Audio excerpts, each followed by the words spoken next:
Well, I think this week is a little different than the first 2 weeks in that our number one goal and priority is to sort of emulate a little more of what an in-season week would be like. Tough practices on Tuesday and Wednesday, not really practicing on Friday. Another tough practice, which would be a game on Saturday. And even though we're not having really a scrimmage on Saturday, we may have a lot of game-like situations that we want to sort of get the players to experience. I think the big thing that we're trying to accomplish now, which is a little bit of a work in progress because we really didn't have camp. I mean, this is really not camp-like where you go every day, you got to grind through, you're developing the mental and physical toughness and conditioning level. I mean, I think this is a lot better for the players in some ways because they get a lot of rest, but you don't really get that sort of opportunity to really make a difficult circumstance for players, and then they have to have the perseverance to overcome. That's something I think is really important to develop in mental toughness. So, that's what we're trying to get out of the players on these, back-to-back days that we practice. How committed are you? How good do you want to be? What are you willing to do what you need to do to be a good player? And the focus needs to be on the things that are going to help you perform and accomplish the goals that you want to accomplish, not necessarily on the outcomes. And that's something that, success is determined by consistency and performance, and having an ability to focus on every play and understand the importance that you never know when the play that you're going to have an opportunity to make, whether it's a pass to catch or a play to make on defense, a fumble to recover. You never know when that's happening. So if you're not playing all out and focused on every play, then you're not going to have a chance to make those plays when they come up. And in circumstances like this, the kind of heat that we've had, even though we're not practicing every day, that's something that the players really have to be able to push themselves through. So, obviously, we're trying to get everybody reps like it's camp so that we can develop more and more players to develop depth on our team. I'm very proud of the way our players handled and the university handled, the march we had on Monday. I think they were very positive in their messaging, and I think they used their platform in a very positive way. So I was really, proud of everyone for the way they conducted themselves and how we did that. And hopefully it'll have a positive impact on the future. Okay, we'll start with Michael Cross at Grande. I got my compliment, Yeah, just wondering the plan for the weekend with the players. I know they don't have scrimmage or practice. Are they allowed to go home, or what's their plan for? No, we're practicing on Saturday. Oh, you are. Okay. Yeah, we're not. We're going to have a walkthrough on Friday and practice on Saturday. I just sort of mentioned that we would have some kind of a practice on Saturday, even though it's not necessarily a scrimmage. There would be a lot of game-like situations that we would try to practice in this practice on Saturday. Okay. Just I'm sorry, we'll come back to you. We'll go to Charlie Potter next. Just wanted to ask you about Karl Tucker and just what he's added to your tight end room, given his experience from North Carolina. Yeah, Carl's done a really good job. I think, he's a very good blocker. He's got some explosive power. He plays with a lot of toughness. He's a good receiver. He's got good hands. He's a smart guy. I think his experience has helped him adapt very quickly to the offense. And I certainly think that he's going to contribute to our team in a very positive way this year. Go to Jared Oliver. Go ahead and unmute Jared. Hey, Coach. This is Jared at NBC 13. There seemed to be some conflicts on social media, saying that people may have had a problem with you leading a march on campus compared to you leading your team out of the tunnel. What's your reaction to that? I didn't really understand the question. I think he was asking Mike too low? uh, people on social media's opposition to the marches, which Look, I don't have an opinion about everybody else's opinion. I don't have an opinion about, we try to do the right things. We try to provide positive leadership for our players. Like I said, on Monday, we're trying to elevate our players' chances of having success in their life through their personal development, academic support so they can graduate and develop a career, and what kind of career they can develop as a football player. But a part of that is also providing leadership to elevate people around them by using their platform in a positive way. So, and as I said earlier, I'm pleased with the way that happened, and that's that. Go to Aaron Suttles. Just wondering if LeBron Ray stays healthy, what kind of player can he be, and what does that mean for the overall depth of your defensive line? Well, LeBron was, played great last year for the 3 games he was able to play in. And he adds something to us that we don't have. He's athletic. He's got initial quickness. He's very positive in terms of pass rush and being able to play, space plays because he can run and he is athletic. And, we need more guys, to be like that on our team and the defensive line.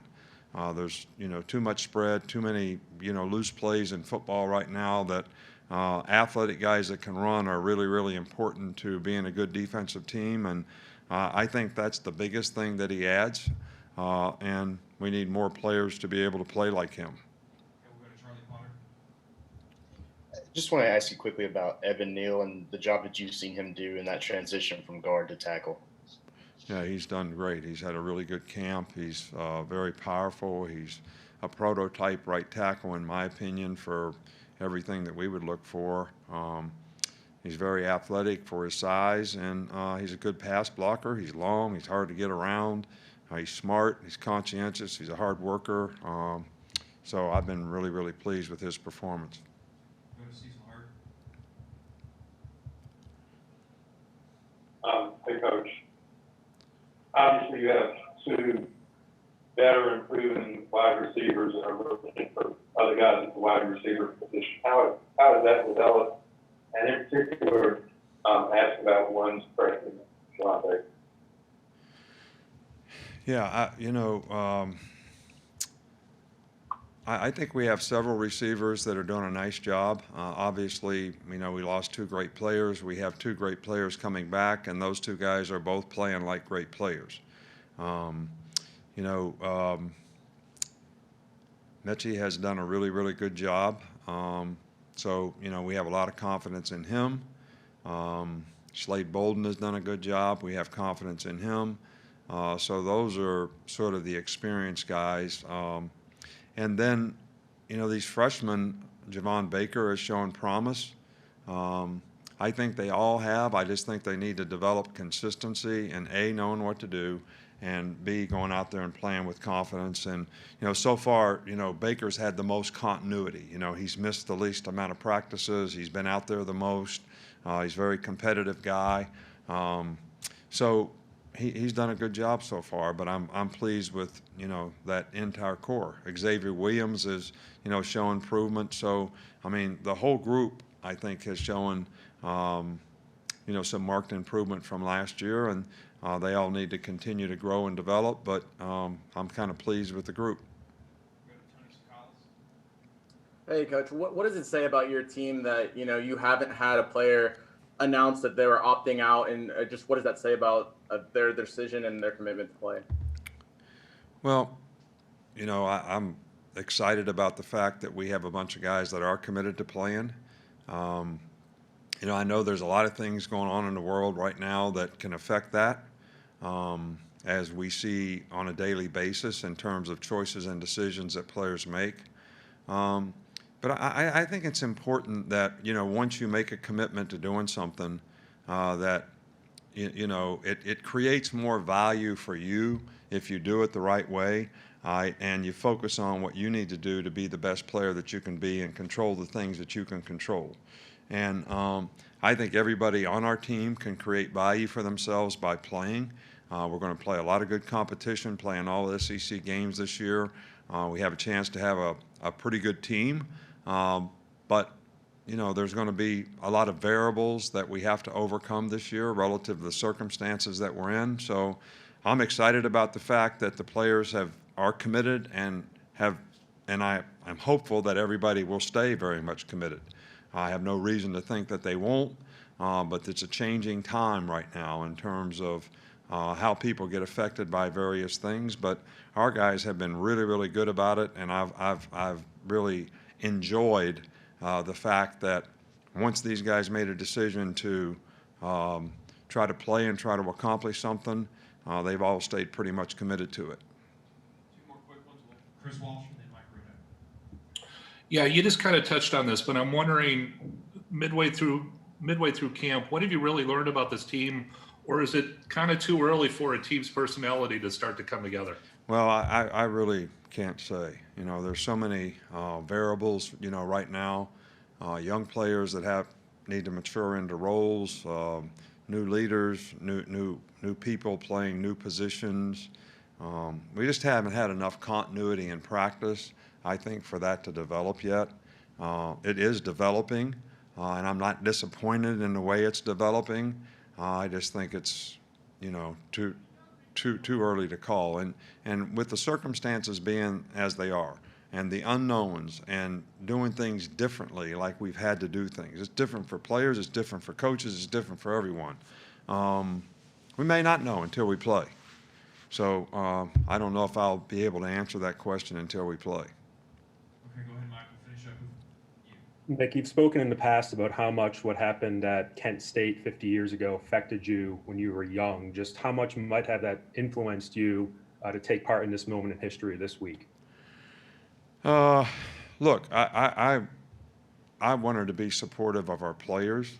You know, I talked to the players about these types of things, and I listen and learn. And I think, you know, it's not just about me or what I think necessarily, but also supporting them in a positive way in terms of what their views are.